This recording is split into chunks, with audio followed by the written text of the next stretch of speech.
Friends, ఈరోజు అయితే ఇదిగో సొరకాయ అయితే తీసుకొచ్చాను మార్కెట్లో. చాలా లేతగా ఉంది. మా కూర వచ్చేసి ఇలా సొరకాయ కూర. ఓకేనా? ఇదిగోండి, ఇలా మొత్తం పొట్టు తీసేసాను, నీట్గా కడిగాను. దీన్ని ఇప్పుడు కట్ చేసుకుందాం. సన్న సన్న ముక్కలుగా కట్ చేసుకోవాలి సొరకాయ. గిన్నె వేడైన తర్వాత ఆయిల్ పోసుకోవాలి. పచ్చిమిర్చి, ఉల్లిపాయలు, ఉల్లిగడ్డలు, పచ్చిమిర్చి ఫ్రై అయిన తర్వాత కొద్దిగా అల్లం, పసుపు. ఇదిగోండి సొరకాయ సన్నగా కట్ చేసుకున్నాం కదా. ఇప్పుడు ఇవి తాలింపులో వేసుకుందాం.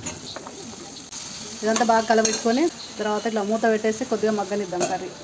ఇదిగోండి సొరకాయ కొద్దిగా ఇలా ఉడికిన తర్వాత ఇప్పుడు ఉప్పు వేద్దాం. ఉప్పు వేస్తే కొద్దిగా వాటర్ వస్తుంది. సరిపడా ఉప్పు వేసుకోవాలి. ఉప్పు వేసి ఇలా కలుపుకోవాలి మొత్తం. ఇదిగోండి సొరకాయ కూరకి పచ్చిమిరపకాయల పేస్ట్ అయితే మాత్రం చాలా బాగుంటుంది. ఇక పచ్చిమిరపకాయలన్నీ ముక్కలు కట్ చేసి మిక్సీ పట్టుకుంటాను ఇప్పుడు. ఇదిగోండి ఇప్పుడు పచ్చిమిరపకాయల పేస్ట్ వేద్దాము. పచ్చిమిరపకాయల పేస్ట్ వేసినాక మొత్తం ఇలా కలుపుకొని ఒక 10 నిమిషాలు మళ్ళీ మూత పెట్టుకుందాం. ఇప్పుడు కొత్తిమీర వేసుకుందాం.